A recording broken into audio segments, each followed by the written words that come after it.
in a noisy garage. We have 4 ramps in here and an MOT bay.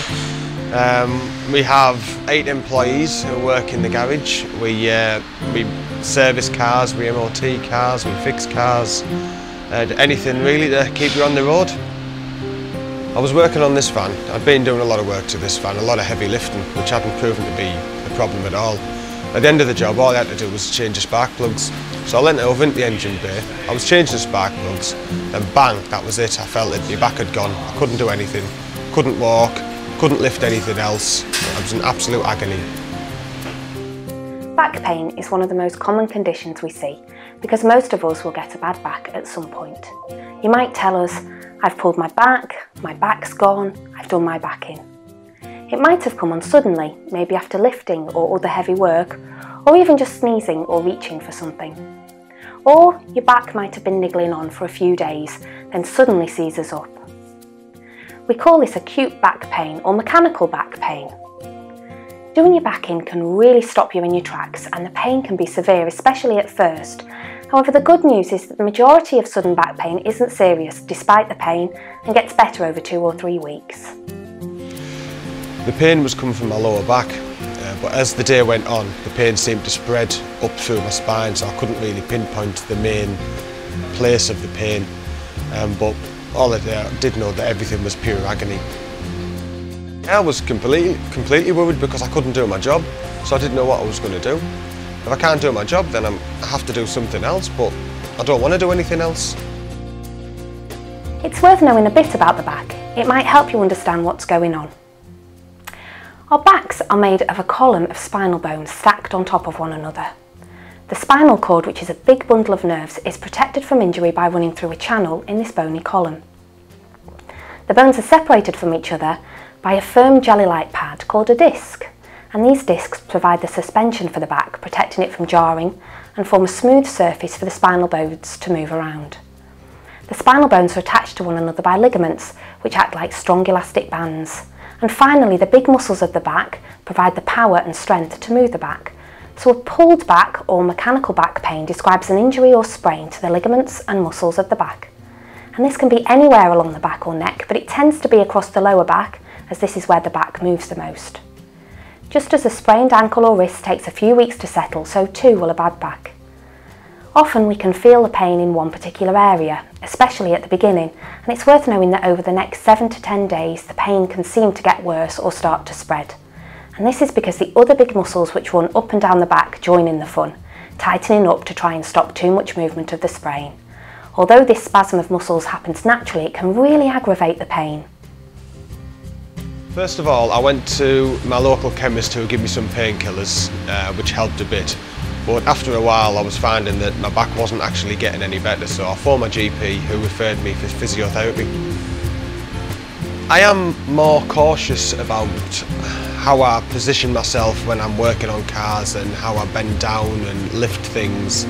I am very much aware of that, which is what the physiotherapist taught me. So what can you do to help it? As I said before, any muscle or ligament sprain takes at least 2 to 3 weeks to start to settle and can often be felt in the background for 6 to 8 weeks in total. If we can take away some of the pain, then there's less chance of the other back muscles going into spasm. Painkillers won't mask or hide the problem, but they will reduce the pain and then the back can move more normally and recover more quickly. We recommend taking paracetamol and ibuprofen, which can be bought very cheaply. They should be taken regularly for the first week or 2 and then just as needed after that. Keeping mobile is really important. When muscles aren't used for a while, they stiffen and tighten up, which is why we stagger out of bed in the morning till we loosen up. Sitting or lying around for hours to rest your back is actually a bad idea. Keep as mobile as you can. You can only make a back worse by not moving it. Walking about regularly is probably the best form of physiotherapy in the first few days and weeks after a back injury. You'll not damage your back further by using it, but it will be sore and this is normal and to be expected. Finally, gentle massage can help, as does applying heat by way of hot water bottles, baths and heat gels. I know what to do now if things go wrong in my back. I know that I'm going to get a bad back from time to time, but I can manage that and I can live with that because I know what to do. I've been told what to do, I've been told the stretches to do, I've been told the painkillers that I can take, So from time to time, yes, I will get a bad back, but I can live with that. There is good research showing that the longer it takes to return to work after a spell of mechanical back pain, the more likely it is that the pain will remain over the longer term. Most back pain can be safely managed at home using the advice already given. However, if you've been using regular painkillers but you're still struggling with pain that seems unmanageable, then we'd advise a phone appointment with the on-call GPs here. We can manage a lot of the back pain over the phone. Important new symptoms like numbness or weakness of the legs, numbness in the genital area, or new bowel or bladder problems can potentially be due to spinal nerves being pressed.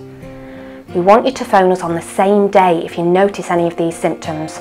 The on-call doctor can arrange to see you for examination if needed. Be aware that numbness or weakness of the legs is different to pain, which can travel into the buttocks or legs from the back. This can be a normal feature of mechanical back pain, but can also be a symptom of sciatica, which is leg nerve pain. Sometimes it can be difficult to tell them apart, but as long as you have none of the other important symptoms, then the treatment for both back pain and sciatica is actually the same. Up to 6 weeks of painkillers, movement and heat. MRI scans or x-rays before 6 weeks aren't recommended as it makes no difference to the treatment. 90% of both back pain and sciatica gets better on its own as the body recovers.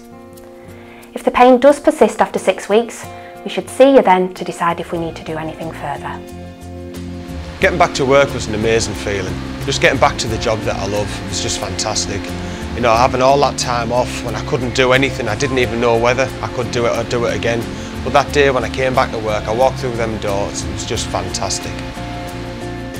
So mechanical back pain is certainly painful, especially in the first week, but we hope you're now more confident about the cause of the pain, what you can do at home to ease it, and when you should contact us. If you're watching this because you've done your back in, the staff at the Linthorpe Surgery hope you get better soon. Keep